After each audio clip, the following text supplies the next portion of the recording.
m'a demandé de partager avec vous. C'est un sujet que je crois, jamais prêché.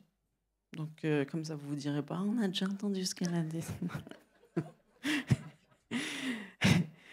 Dieu va ébranler le monde. Hein, il va secouer le cocotier, comme on dit. Et puis nous, on ne devrait pas être ébranlés par tout ce qu'on va voir autour de nous, être ébranlés. On doit tenir ferme parce qu'on est attaché. Déjà, on est greffé sur le cep, mais on est attaché à ce roc qui est Jésus. Vous savez que Jésus, c'est un roc sur lequel on est placé. Et puis là, c'est une bonne façon de bâtir sa maison sur le roc plutôt que sur le sable. On est d'accord ? Donc, c'est un message qui s'adresse. Là, j'ai des enfants qui crient pour me célébrer, certainement. Oui. Ou peut-être qu'ils veulent aller au full pack ou au minis. Hein ? Voilà. Les parents, si jamais, vous pouvez envoyer aux enfants. Au full pack, on en prend soin. Ou au minis. Là, on en prend soin. On a même passé de l'anti-moustique à fond. Parce que le samedi dernier, il y en a qui se sont fait piquer par des moustiques. Ça, c'est inadmissible. Donc, c'est un message qui s'adresse aux hommes, mais les femmes, écoutez bien. Hein ? D'accord ? Oui. Donc, pourquoi ça s'adresse aux hommes ? Parce que c'est les hommes, notamment les pères de famille, hein, si vous êtes marié avec une famille, c'est vous qui êtes responsable de votre famille. Le saviez-vous, les hommes ? Que vous êtes en autorité spirituelle sur votre famille, mais ce n'est pas juste pour vous en vanter ou pour le revendiquer. Parce que l'autorité vient toujours avec une responsabilité. Vous êtes responsable de votre famille, de votre femme, de vos enfants. Donc c'est une lourde tâche et pour ça, il faut avoir le plein soutien de Dieu le Père. Parce que c'est lui qui vous back. C'est Dieu le Père. C'est pour ça que samedi dernier, j'ai fait la pub aux hommes qui doivent faire le parcours d'adoption. Est-ce qu'il y a des hommes qui sont inscrits au parcours d'adoption dans cette salle ? Oui, oui, oui, oui. Bravo, je les célèbre. Parce que là, vous allez découvrir que vous êtes aimé par le Père et que le Père va prendre soin de vous dans tous les détails et que vous pourrez vous reposer en lui. Vous n'êtes pas seul abandonné à la tête de votre famille. Le Père vous back, comme on dit. Donc, au Gospel Center, je ne sais pas si vous avez remarqué, mais on ne parle pas beaucoup d'argent. Vous avez remarqué ? Bon, à part qu'on aimerait sponsoriser nos jeunes pour leur école biblique, mais ça c'est... Hein, on ne parle pas beaucoup d'argent, vous avez remarqué. On ne pourrait pas nous reprocher, ouais, au Gospel Center, ils parlent tout le temps d'argent, ils veulent qu'on donne tout notre argent, tous nos héritages.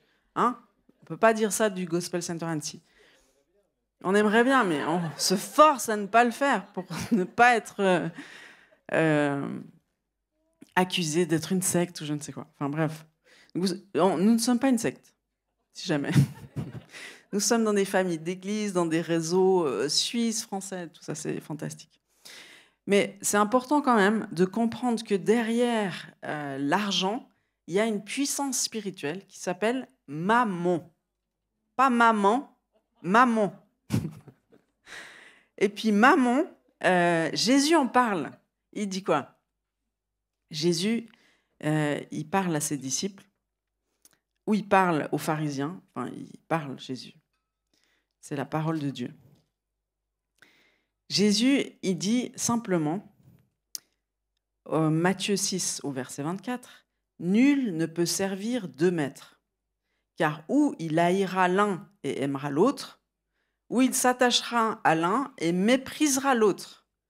Vous ne pouvez servir Dieu et Mammon. » Donc, c'est intéressant. Déjà, Mammon, donc c'est la richesse matérielle qui est personnifiée en divinité à laquelle les hommes sont susceptibles de vouer leur vie. Ça, c'est Wikipédia qui le dit.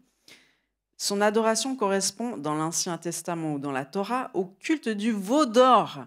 Le saviez-vous, hein, que le veau d'or, c'était Mammon. Et dans la morale catholique, c'est l'avarice qui est un des 7 péchés capitaux. L'avarice. Donc, Mammon, c'est ça un peu, tu vois ? Genre, Émilie, elle parlait des choses cachées. C'est ce qu'on retient. quand Dieu nous dit donne, eh ben nous, on se cache, puis on le retient. Vous vous rappelez, il y en a 2 qui ont fait ça dans les Actes. Ananias et Saphira. Et qu'est-ce qui leur est arrivé? Élie, le grand maître de la parole de Dieu. Oui, bon, je pense que ça devait être niveau 2, pas pour les enfants. Vous vous rappelez, dans le livre des Actes, ils ont un peu retenu de l'héritage de la maison qu'ils avaient vendue. C'était une époque où tout le monde mettait leur argent aux pieds des apôtres. Imaginez que vous, tous là, vous mettiez tout votre argent aux pieds de Julien Duby. Là, ça vous scandalise même d'adapter un peu la parole avec nos jours. Mais c'est bien ce qui s'est passé. Et puis, il y en a, donc ils ont vendu leur maison, c'est déjà fantastique. Ils étaient dans l'église primitive, fantastique. Ils ont été cités par la parole de Dieu. Bon, fantastique, mais pas trop bien pour ce qu'ils sont devenus. Ils ont vendu leur maison, puis ils se sont dit, on pourrait peut-être quand même garder un petit peu, sous le matelas. Parce qu'il n'y avait pas de banque, peut-être, à l'époque. Sous le matelas, personne ne va rien y voir. Et puis, on va faire comme si de rien n'était. Mais c'est justement ça le problème. C'est pas d'avoir gardé l'argent, c'est d'avoir caché l'argent. Hein? Caché. Et puis là, ils arrivent dans la plénitude de la gloire de Dieu. Et dans la gloire de Dieu, qu'est-ce qui se passe? Tout est exposé. Donc, quand on dit la gloire de Dieu va arriver, et elle va arriver, je le sais, ben, ce n'est pas toujours une bonne nouvelle pour tout le monde. Il y en a pour qui ce n'est pas une bonne nouvelle. Parce que ce qui s'est passé avec Ananias et Saphira, c'est qu'ils sont morts sur place. Le premier qui est venu, parce qu'ils n'étaient pas les 2 ensemble, mort, raide. Et puis après, sa femme, elle arrive, on lui pose quand même la question.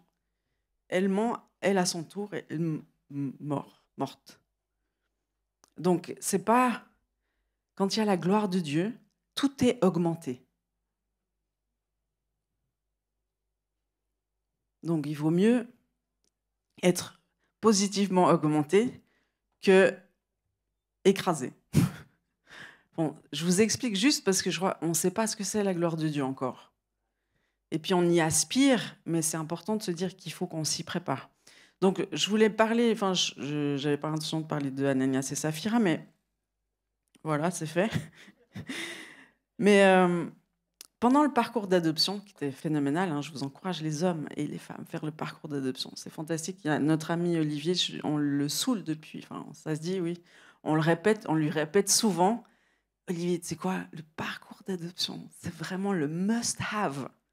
C'est pas, tu sais, c'est pas la nouvelle veste Zara, je sais pas quoi, le must-have. C'est le parcours d'adoption. Parce que ça va révolutionner ta vie et ça va t'apprendre à dépendre du Père et à comprendre, en fait. Donc, c'est ça qui m'est apparu comme une évidence. Mammon a un rival. Dieu le Père a un rival.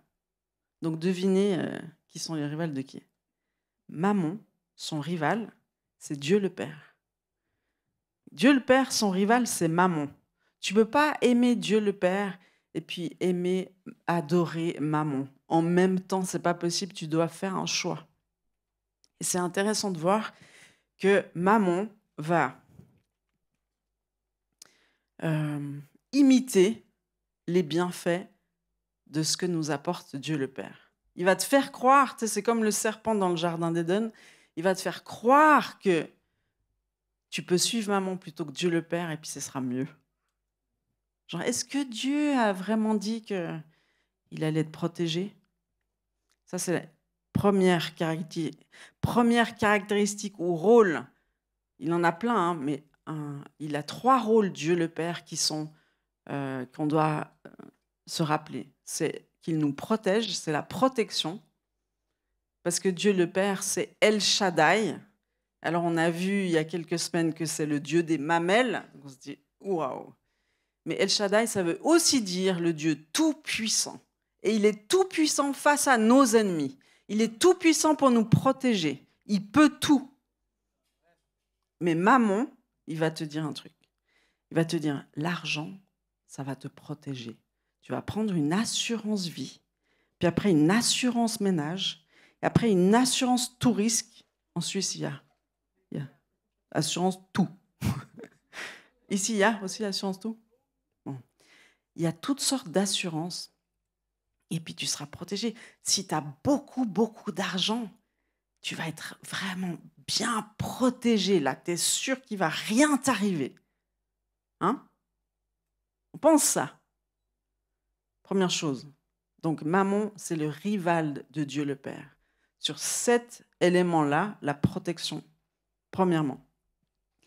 Et un deuxième aspect sur lequel il se présente en rival, c'est la provision. Là, je dois pourvoir aux besoins de ma famille. Il faut que je puisse acheter à manger, il faut que je puisse acheter une maison, il faut que je puisse acheter de la nourriture. Et puis ça, c'est l'argent. Hein, souvent, on me dit, il faut bien travailler. Ah ouais? Puis si Dieu t'appelle au ministère, s'il t'appelle à quitter ton travail, tu vas faire comment? Si tu mets ta confiance dans Mammon, c'est-à-dire l'argent, c'est-à-dire le travail, c'est-à-dire ton statut de fonctionnaire. En France, c'est comme une idole. Hein. On appelle la France un pays-providence. La providence, normalement, c'est Dieu. Ce n'est pas l'État, ce n'est pas le gouvernement, ce n'est pas le chômage. Mais ça, c'est typiquement une manifestation de Mammon. Il se présente comme le sauveur. Alors, est-ce qu'on a besoin d'argent pour vivre? Oui, quand même. Oui, on a besoin d'argent pour vivre, mais on a besoin, plus que de l'argent, on a besoin de Dieu le Père, parce que c'est Dieu le Père. Si on compte sur Dieu le Père, il va nous donner de l'argent, mais pas forcément de l'argent. Il va nous donner du travail, il va nous donner des collaborateurs, il va nous donner des idées, il va nous donner de la créativité, il va nous donner des connexions divines, il va nous donner des choses extraordinaires et multiples qui vont pourvoir à nos besoins. Mais des fois, il ne te donne pas d'argent, il va te mettre un panier de légumes devant ta porte, ou il va susciter quelqu'un qui va t'amener des plats, t'amener à manger, enfin, il va multiplier la nourriture. Tu sais que ce qu'il a fait hier, il peut le faire encore aujourd'hui. Donc, je vais vous lire un petit passage pour que vous compreniez. C'est Matthieu 6, 19. « Ne vous amassez pas des trésors sur la terre où la teigne et la rouille détruisent et où les voleurs percent et dérobent. Mais amassez-vous des trésors dans le ciel où la teigne et la rouille ne détruisent point et où les voleurs ne percent ni ne dérobent. Car là où est ton trésor, là aussi sera ton cœur. » L'œil est la lampe du corps. Si ton corps est en bon état, tout ton corps sera éclairé. Mais si ton œil est en mauvais état, tout ton corps sera dans les ténèbres. Si donc la lumière qui est en toi est ténèbres, combien seront grandes ces ténèbres? Nul ne peut servir de maître, car où il haïra un, aimera l'autre, où il s'attachera à l'un et méprisera l'autre. Vous ne pouvez servir Dieu et Mammon. C'est pourquoi je vous dis, ne vous inquiétez pas pour votre vie de ce que vous mangerez, ni pour votre corps de quoi vous serez vêtus. La vie n'était pas plus que la nourriture et le corps plus que le vêtement. Regardez les oiseaux du ciel, ils ne sèment ni ne moissonnent et ils n'amassent rien dans des greniers et votre Père céleste les nourrit. Ne valez-vous pas beaucoup plus qu'eux? Qui de vous, par ses inquiétudes, peut ajouter une coudée à la durée de sa vie? Hein, tu penses que t'inquiéter, ça va t'aider? Niet. Louer, ça va t'aider. Adorer, ça va t'aider. Être dans la reconnaissance, ça va aider. Parce que ça ouvre le ciel. C'est une guerre, la reconnaissance. Tu choisis d'être reconnaissant et d'aimer. Et pourquoi vous inquiétez au sujet du vêtement? Considérez comment croissent les lys des champs. Ils ne travaillent ni ne filent. Cependant, je vous dis que Salomon même, dans toute sa gloire, n'a pas été vêtu comme l'un d'eux. Si Dieu revêt ainsi l'herbe des champs qui existe aujourd'hui et qui demain sera jetée au four, ne vous vêtira-t-il pas à plus forte raison, gens de peu de foi? Ne vous inquiétez donc point et ne dites pas « Que mangerons-nous? Que boirons-nous? De quoi serons-nous vêtus ?» Car toutes ces choses, ce sont les païens qui les recherchent. Votre Père céleste sait que vous en avez besoin. Il sait que vous en avez besoin. Cherchez premièrement le royaume et la justice de Dieu et toutes ces choses vous seront données par-dessus. Ne vous inquiétez donc pas du lendemain, car le lendemain aura soin de lui-même. À chaque jour suffit sa peine. Tu sais que c'est la Bible qui dit à chaque jour suffit sa peine. Hein, ce n'est pas un slogan du monde. Donc, le Père, il est clair. C'est lui qui pourvoit à tes besoins. Ce n'est pas l'argent. Tu vois que derrière l'argent, il y a une puissance. Ce n'est pas l'argent lui-même qui est mauvais, c'est de se confier dans l'argent ou dans ce qui donne de l'argent. Parce que quand Dieu, il veut que tu sois souple entre ses mains. Tu sais quoi? Quand tu donnes ta vie à Jésus, c'est pas pour continuer à la garder. C'est pas je donne ma vie à Jésus, puis après je fais ce que je veux. Je vais où je veux, quand je veux. C'est ça la liberté. Tu sais quoi, la vraie liberté? C'est de faire ce que Dieu veut. C'est de marcher dans ses pas.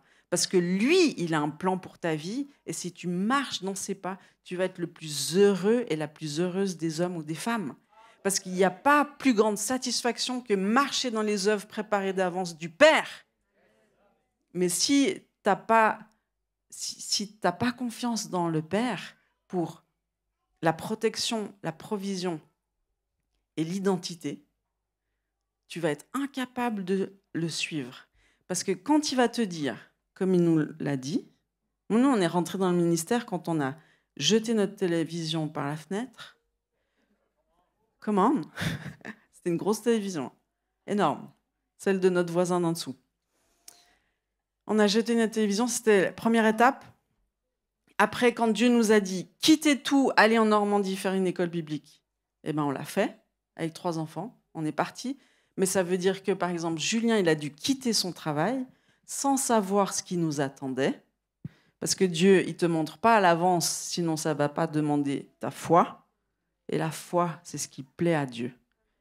La foi, c'est juste un enfant. Un père est satisfait quand il voit son enfant qui s'inquiète de rien parce qu'il sait que papa va pourvoir. Parce qu'il sait que son enfant lui fait confiance. Parce qu'il sait que son enfant sait qu'il est là, présent avec lui, même s'il ne le voit pas. Ça, c'est ce que Dieu attend de nous.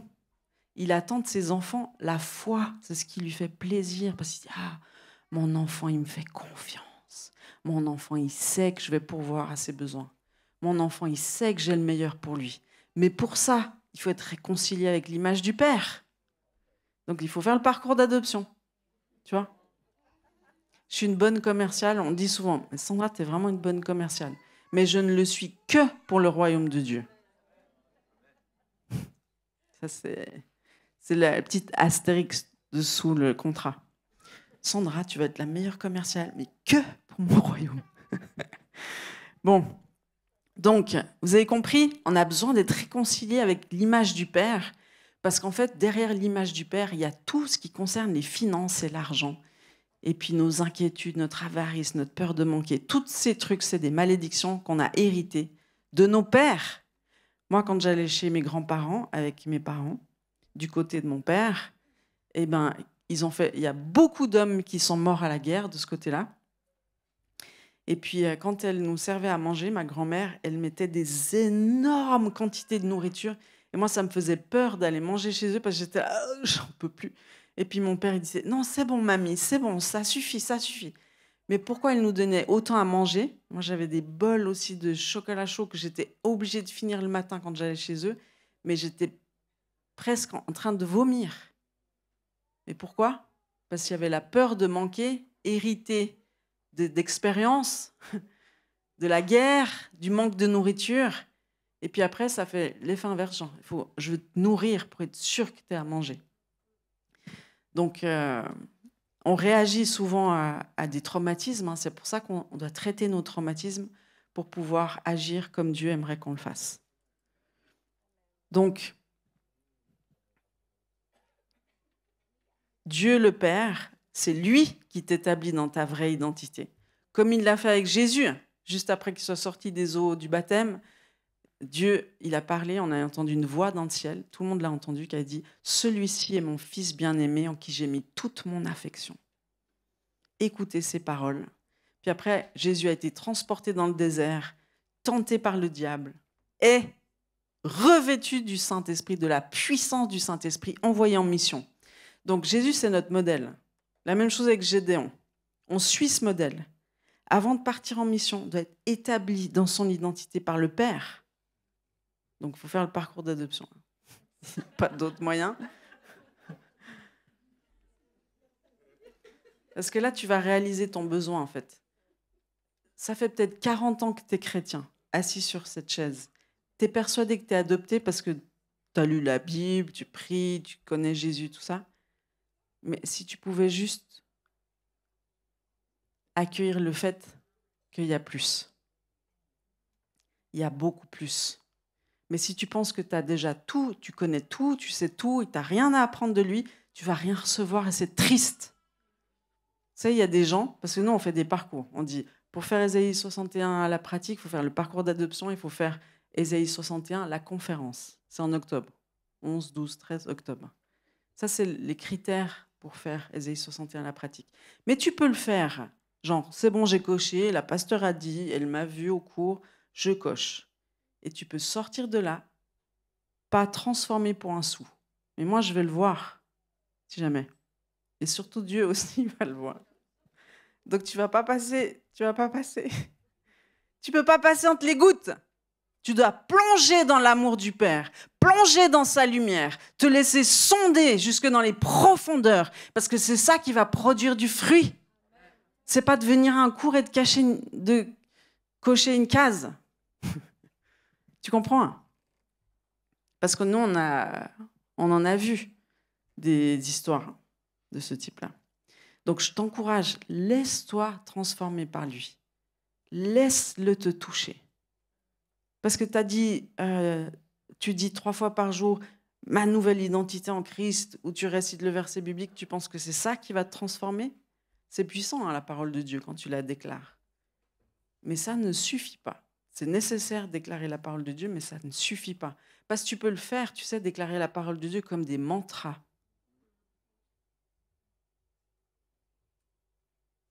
Il y a plein de choses qu'on peut faire sans se laisser toucher par Dieu. Donc, le Père, c'est lui qui t'établit dans ton identité. Rappelle-toi Gédéon.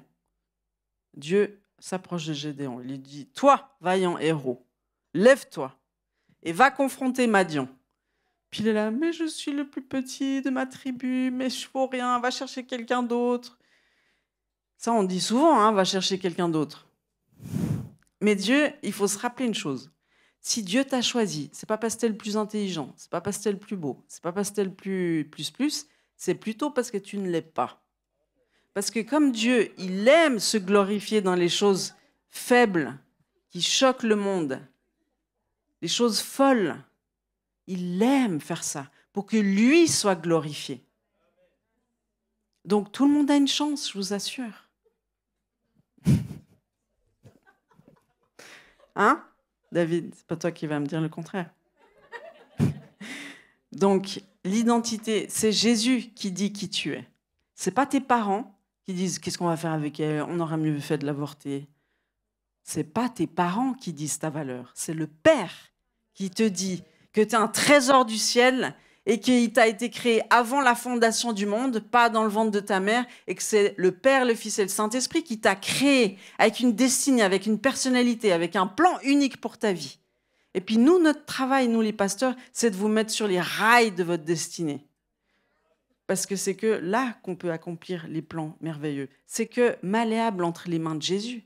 Si tu viens à l'église, tu donnes ta vie à Jésus, et puis que tu repars en continuant ta vie pépère, ça ne va pas produire le fruit que c'est censé produire. Et ça, c'est très grave. Parce que si tu lis l'évangile de Jean, ce qui plaît à Dieu, c'est simplement que tu produises du fruit. Il attend qu'une chose de ta vie, que tu produises du fruit éternel, que tu amènes des gens dans le royaume de Dieu, que la lumière elle sorte de toi et qu'elle impacte ton entourage, que tes paroles soient tellement pleines de vie qu'elles changent l'atmosphère autour de toi. Mais ça, Dieu sait pourquoi on a été créé. Et donc, il faut le suivre pour qu'il nous mette sur ces rails-là. Mais toi, tu voulais être une star de la chanson, et puis Dieu, il veut juste que tu ouvres un orphelinat. Mais toi, tu veux briller. Donc toi, tu Tu as des ambitions ministérielles, peut-être. Tu sais, tu as essayé dans le monde, puis après, tu essayes dans l'église, et puis tu as des ambitions où tu passes de TikTok à l'église, puis tu te dis, ben, il n'y a pas en fait un virage qui s'est fait. Tu n'as pas compris ou tu n'as pas rencontré l'amour du Père, parce qu'il faut rencontrer l'amour du Père pour pouvoir le suivre. Sinon, tu ne vas pas le suivre, parce que c'est un chemin d'humilité, un chemin caché, un chemin de profondeur. Ce n'est pas un chemin attractif. Et puis l'ennemi va te dire, non, regarde, prends ce chemin. Tu vas devenir une star. Il faut juste écraser celui de droite et celui de gauche pour y arriver. Hein? Puis après, ton autorité spirituelle te corrige. Et là, c'est la fin du monde. Tu pars de l'église. Ça, c'est quand tu n'es pas adopté. Donc, il faut faire le parcours d'adoption. Hein? Non, mais c'est beau, parce que une fois que l'amour du Père descend sur toi, tu as juste envie de le suivre. Parce que tu te dis, si je suis Dieu le Père, il va faire de moi une star, mais pas celle du monde. Il va faire de moi le sel de la terre et la lumière du monde. C'est ça, une star, elle ne brille pas par elle-même. C'est le soleil qui lui donne sa lumière. Donc, c'est Dieu le soleil, hein, même si on n'est pas, c'est pas... Je vous donne un parallèle. C'est pas Dieu soleil, hein, Dieu. Mais ce que je veux dire, c'est de lui vient la lumière. Et nous, on peut que le refléter, le manifester, le représenter, le laisser vivre à travers nous. C'est plus moi qui vis, c'est Christ qui vit en moi. Donc, maman, il va te dire quoi? Il va te dire, il faut que tu achètes une belle voiture, il faut que tu aies une belle maison, il faut que tu aies un bon job. Parce que si tu veux être quelqu'un, c'est ça que tu dois avoir. Vous, les hommes, comment est-ce que vous vous sentez dans votre belle voiture? Quelqu'un. Hein? Non, mais il y a des petits restes si vous n'êtes pas complètement adopté.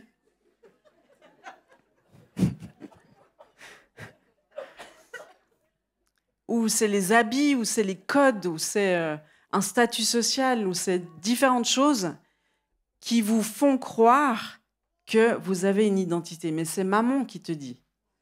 Parce qu'avec plus d'argent, tu pourrais avoir une identité plus forte. Tu pourrais devenir quelqu'un.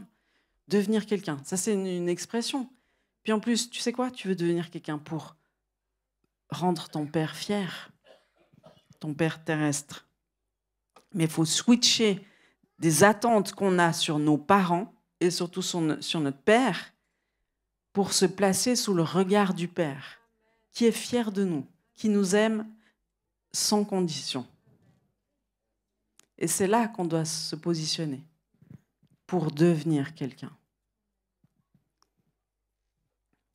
Donc c'est Dieu le Père qui a cette capacité extraordinaire de nous permettre de nous sentir protégés quoi qu'il arrive, même s'il y a un crash boursier ou une crise économique phénoménale. Et bien là, tu vas te tenir droit. Tu auras encore confiance. Alors que les autres seront dans l'angoisse la plus profonde, toi, tu auras confiance dans ton Père. Donc s'il y a un moment où il faut transiter, c'est maintenant. Avant qu'il y ait pas mal de choses qui s'écroulent. Parce que ça va être ébranlé. Donc il faut apprendre à s'accrocher et à se tenir sur le roc pour tenir ferme. Et notamment au niveau des finances. Parce que c'est ça qui nous tient. C'est ça, on ne se rend pas compte, hein, mais c'est quand il n'y en a plus qu'on réalise sur quoi on est appuyé. Donc nous, avec Julien, on a dû vivre une certaine crise financière. Enfin, c'est quand on a mis les pieds en Normandie que tout d'un coup, c'est l'homme fort de la Normandie, la crise financière. Je sais pas, l'insuffisance financière. Enfin, il y a quelque chose dans cette région qui est assez flagrant parce que tous ceux qui n'étaient pas forcément nous, mais d'autres qui débarquaient dans cette région, ils subissaient le même phénomène. Ben, on a appris, c'est dans ces moments-là qu'on a appris à s'appuyer sur Dieu, à déclarer, prophétiser sur la provision, prophétiser sur la protection, prophétiser sur l'identité. On est enfant de Dieu. Dieu ne va pas nous lâcher, il va pourvoir à nos besoins. Mais il pourvoit à nos besoins ce dont on a besoin, pas ce qu'on a envie. Hein? J'ai envie d'une Porsche Cayenne rouge. Il va te donner une voiture pour te déplacer. Hein? Il y en a qui disent, oui, Dieu, il nous aime tellement qu'il veut nous donner. Mais il ne faut pas délirer non plus. Parce que si on délire ou si on enseigne des choses qui sont fausses, on sera déçu, on va se détourner de Dieu si on nous présente un faux Dieu. Il va toujours te donner ce dont tu as besoin. Donc ça, c'est important de l'expérimenter, parce qu'après, ça te donne une paix. Tu dis, je sais que Dieu pourvoit à mes besoins, que je sois dans l'abondance ou dans la disette, et ça, c'est les paroles de Paul, l'apôtre Paul. Donc Jésus nous montre l'exemple. Quand il répond aux questions pièges des pharisiens, vous vous rappelez, les pharisiens, ils posent que des questions pièges à Jésus. Et là, il répond, Jésus. C'était sur l'histoire de César, un passage très connu de la Bible, que tout le monde connaît. Luc 20, 22 à 26. « Nous est-il permis ou non de payer le tribut à César ?» Pose cette question à Jésus, question piège. Jésus, apercevant leur ruse, leur répondit, « Montrez-moi un denier. » C'était une pièce à l'époque. « De qui porte-t-il l'effigie et l'inscription ?» De César, répondent-ils. Alors il leur dit, rendez donc à César ce qui est à César et à Dieu ce qui est à Dieu. Ils ne purent rien reprendre dans ses paroles devant le peuple, mais étonnés de sa réponse, ils gardèrent le silence. Il les a scotchés pour dire les choses comme elles sont.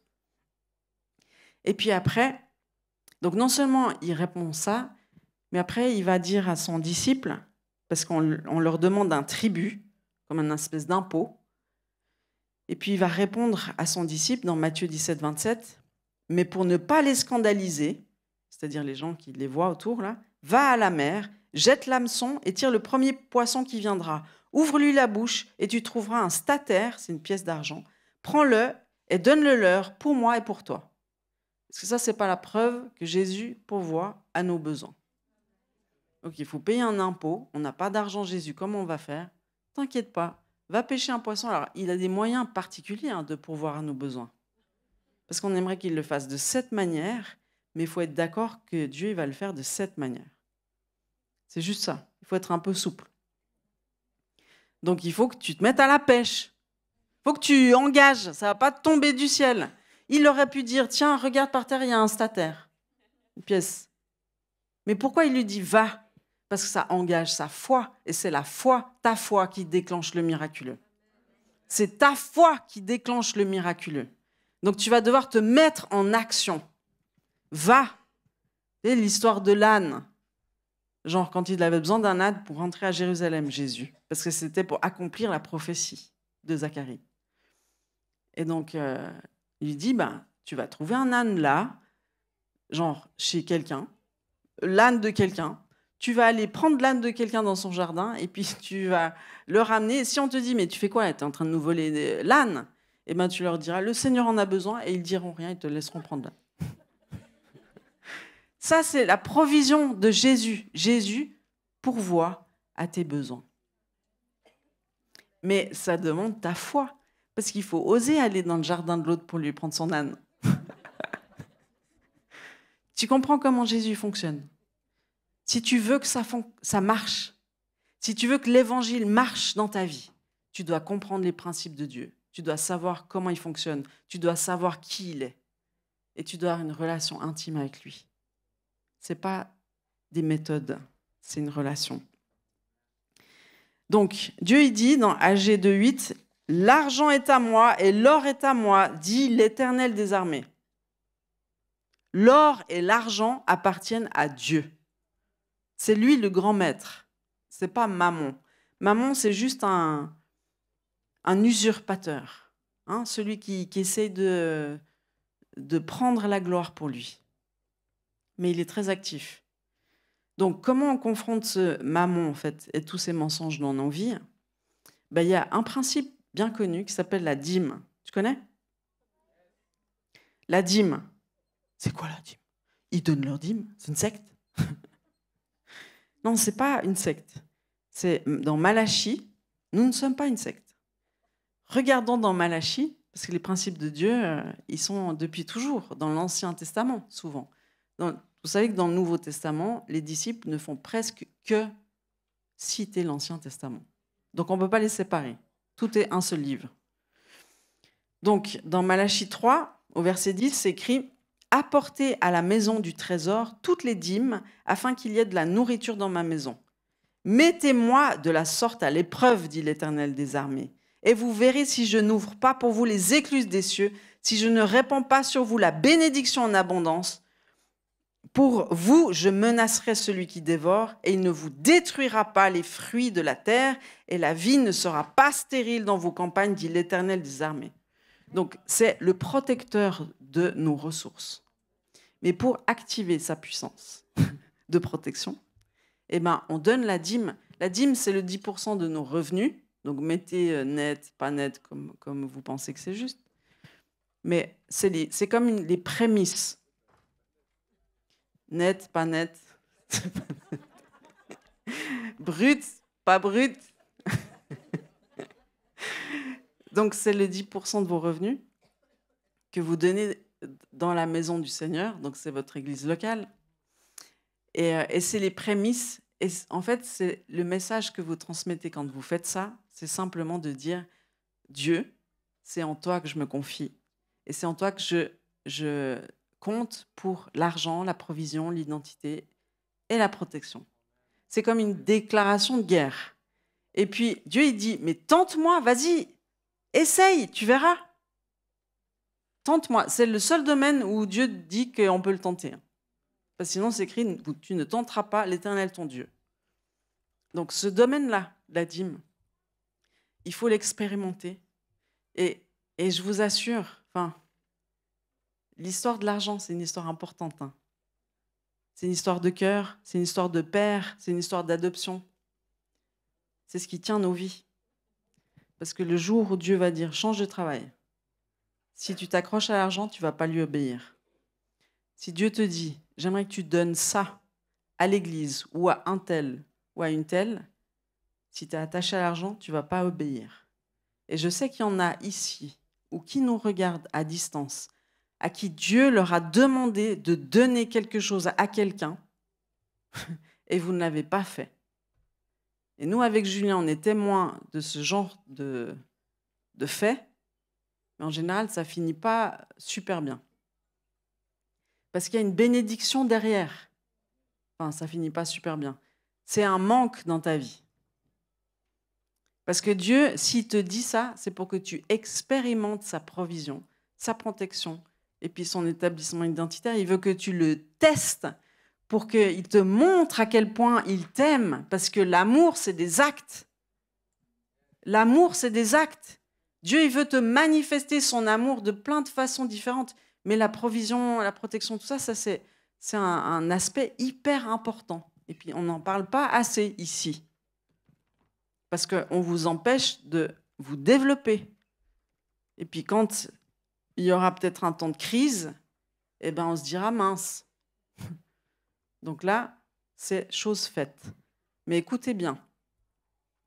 Dans le manuel Ésaïe 61, qu'on peut vendre à la fin, il y a tout un chapitre sur les finances, où c'est bien expliqué, avec des livres de référence et tout ça. Mais c'est vraiment le strict minimum que vous devez savoir concernant les finances, mais vous devez connaître les principes de Dieu concernant les finances, absolument.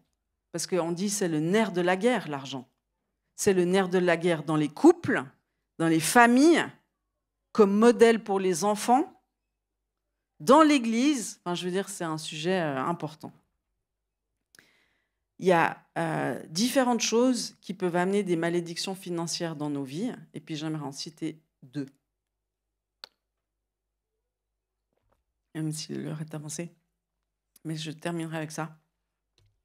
C'est l'antisémitisme. C'est une source de malédiction financière.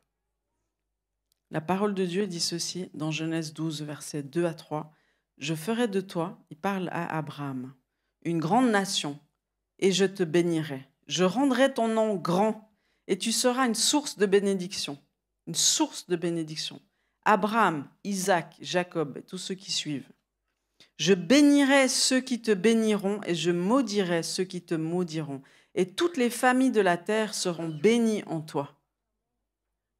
Abraham, il lui dit toutes ces choses avant même qu'il ait une descendance. Mais la conséquence directe de ça, c'est que si tu t'opposes au peuple de Dieu, Israël, les Juifs, si tu te moques, vous savez qu'il y a toutes sortes de gags, de sketchs, blagues, voilà. Toutes sortes de blagues qu'on peut faire sur différentes personnes. Donc, ça, on doit faire attention de toute façon, chez tout le monde, hein, parce que la réaction, c'est de dire, oui, mais pourquoi on devrait bénir eux et puis pas tous les autres? Parce que la parole de Dieu le dit. Et puis, c'est important de connaître les principes de Dieu. Donc, quand Dieu il nous demande de bénir son peuple, c'est pas parce qu'ils sont mieux que les autres, c'est parce qu'il nous demande de le faire. Donc, l'antisémitisme, il est en augmentation dans les temps dans lesquels nous vivons, surtout avec les guerres, les menaces de guerre, etc. Donc, je vous le dis, vous savez, c'est comme on va être ébranlé financièrement, mais on va aussi être ébranlé dans notre positionnement.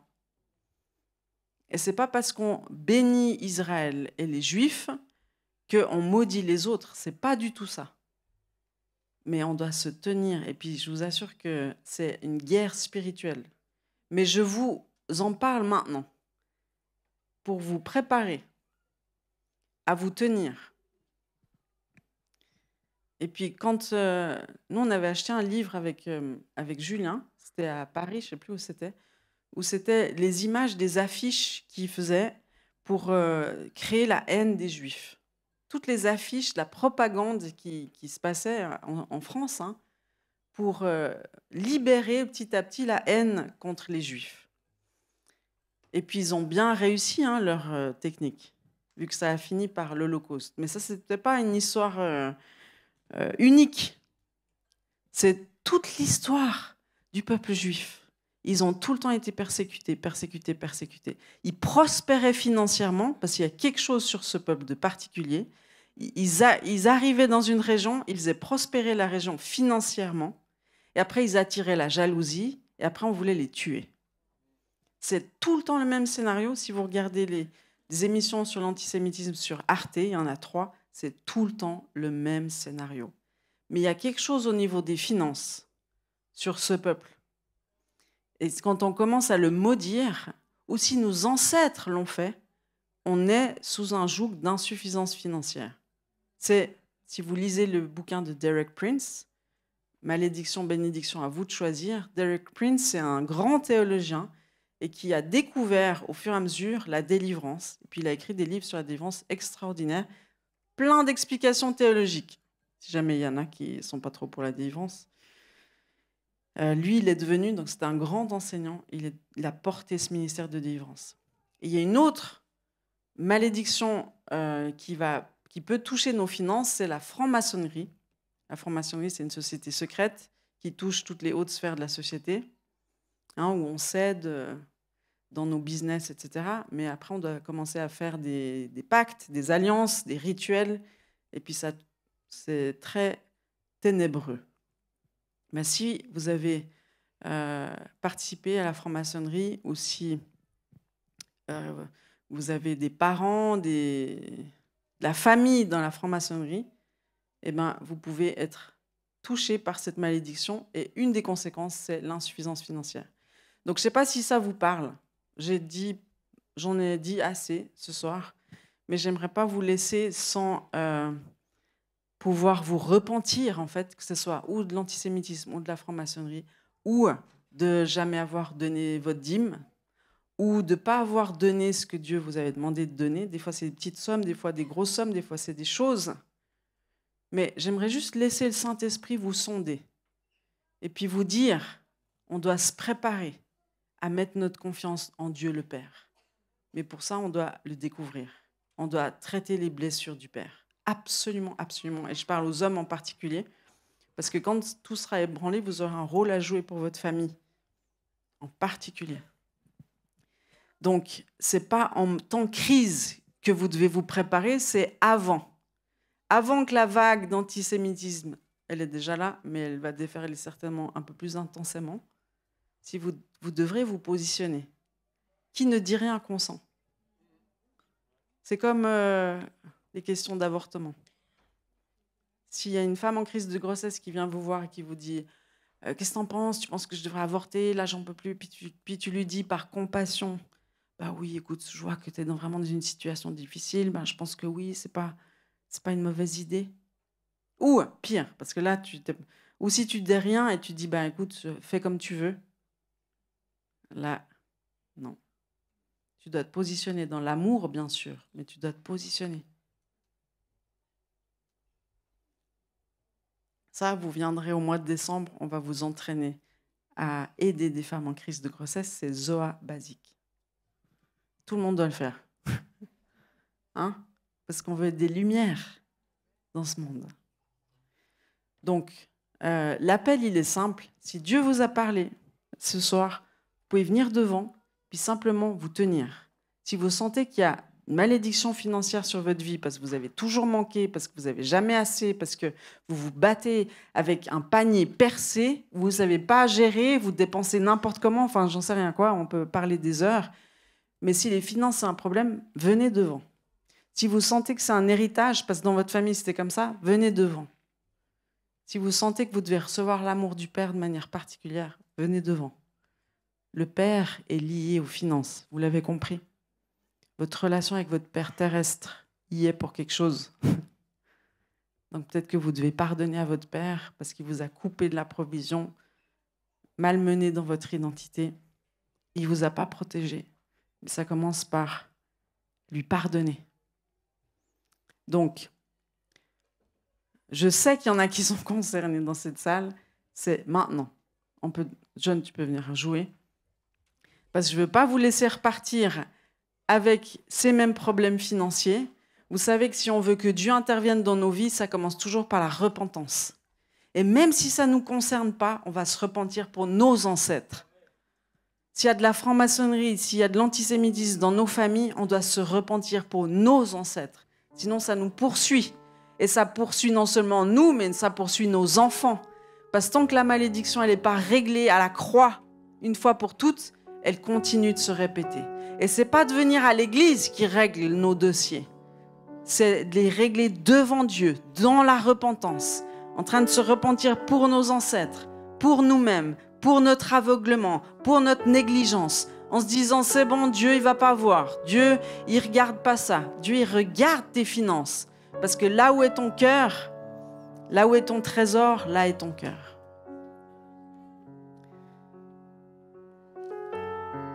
Donc faites vraiment comme le Saint-Esprit vous montre de faire. Demandez pardon pour les choses que vous sentez que vous devez demander pardon. Et puis, il faut vous positionner. S'il y a de la franc-maçonnerie dans votre famille, dites simplement, Seigneur Dieu, je te demande pardon pour les pactes, les alliances qui ont été faites. Je te demande pardon pour le sang innocent qui a été versé. Je te demande pardon pour les vols organisés, pour la sorcellerie. Je veux me positionner, je veux renoncer à cet héritage. Renoncer à cet héritage. Je veux renoncer à cet héritage.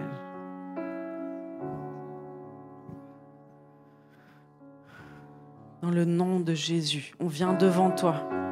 Père, on vient devant toi et on reconnaît que c'est toi la source de provision, c'est toi la source de protection, c'est toi la source identitaire, c'est toi, Père. Et je veux pardonner à mon Père qui a été incapable de me montrer ces choses, de pourvoir à mes besoins, de m'établir dans ma vraie identité, de me protéger. Il n'a pas su le faire. Mais moi, je veux être un Père différent que mon Père a été. Et je veux me placer sous le regard du Père. Je veux me placer sous sa provision, sous cette cascade d'eau qui est une source dont j'ai besoin pour pourvoir à ma famille, pour la protéger, pour en prendre soin. Père, manifeste-toi dans ma vie. Je veux gérer les finances comme toi tu l'entends. Je sais que tu veux pas que j'ai rien dans la vie. Tu es capable de me donner un travail comme ça en un instant. Tu es capable de mettre une enveloppe avec de l'argent dans ma boîte aux lettres en un instant. Ça, vous pouvez, si vous avez besoin de témoignages, vous pouvez demander à Adèle. Adèle, t'es où Adèle? Voilà, vous pouvez demander à Adèle, elle a plein de témoignages de provision de Dieu. Et elle est une femme célibataire.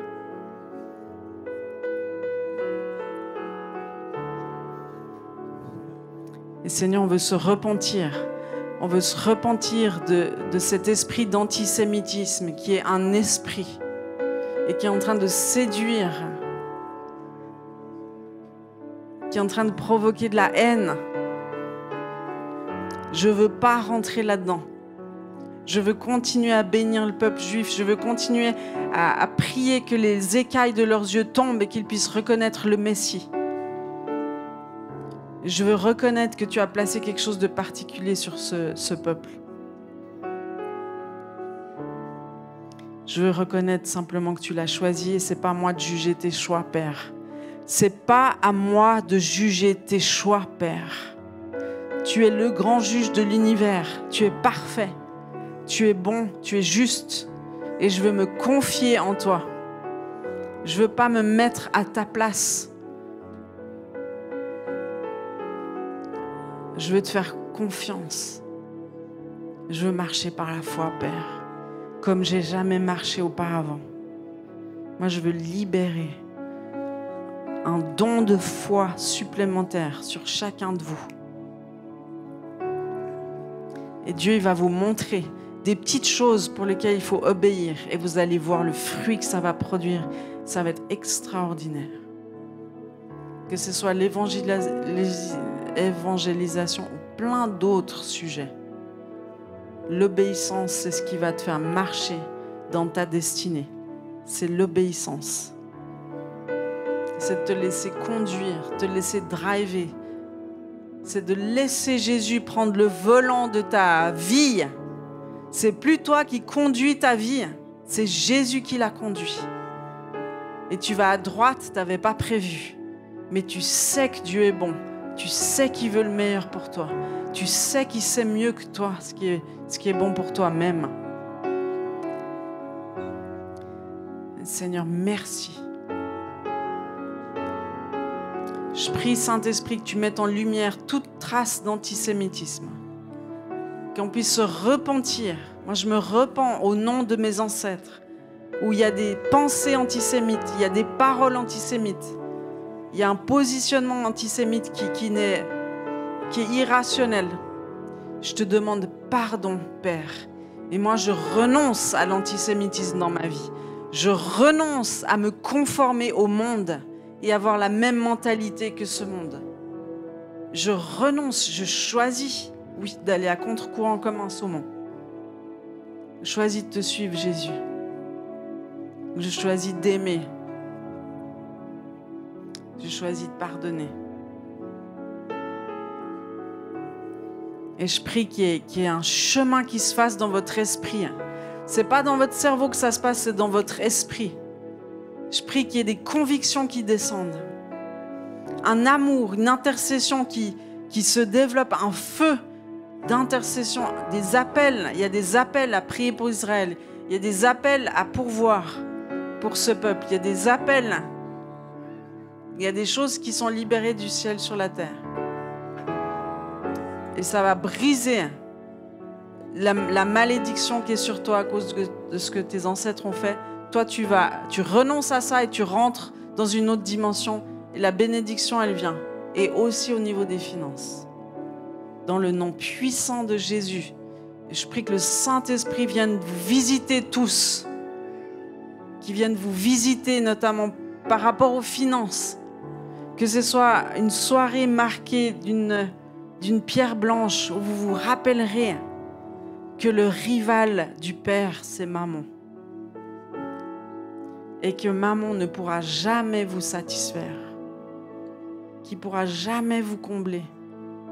Parce qu'il faudra toujours plus, plus, plus. C'est le processus du péché, c'est toujours ça.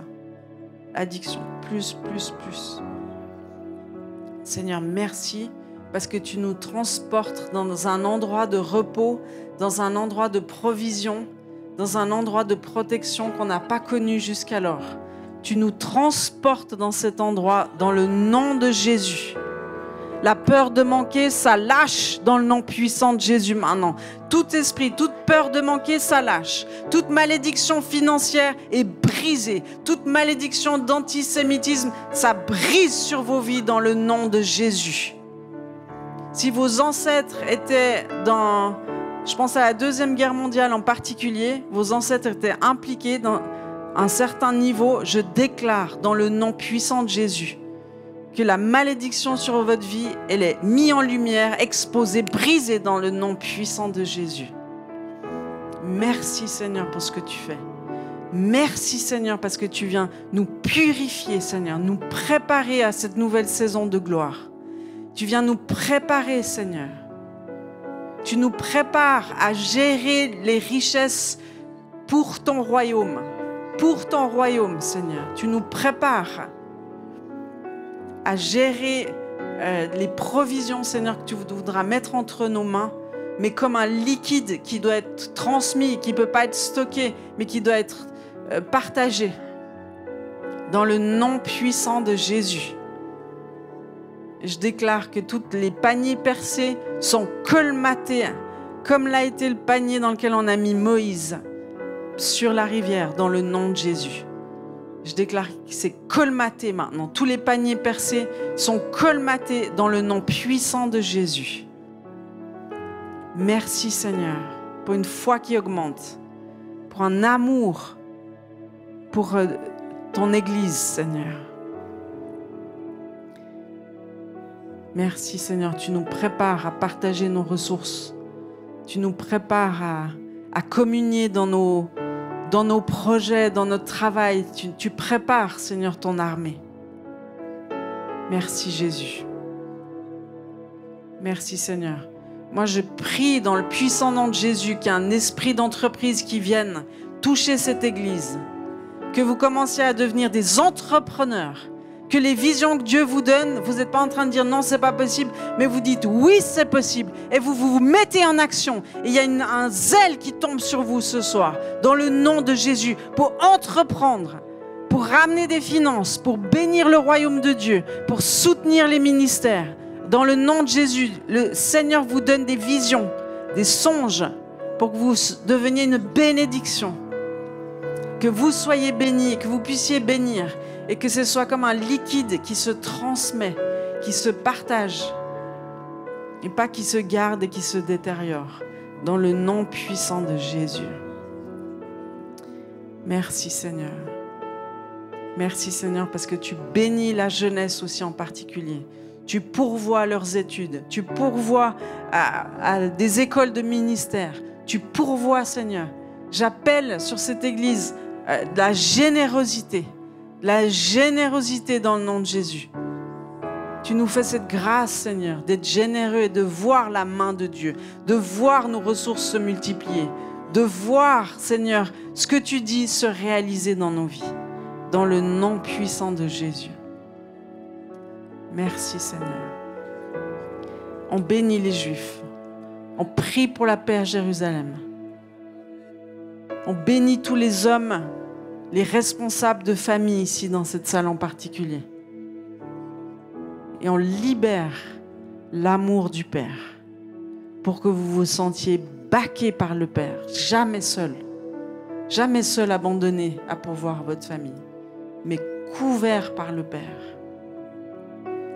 Merci Seigneur pour l'intelligence, pour les projets, pour la gestion de l'argent.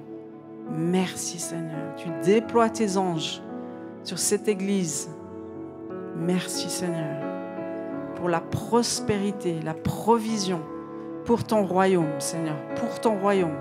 Recherchez premièrement le royaume et sa justice et tout le reste vous sera donné en plus. Merci Seigneur. Merci Jésus.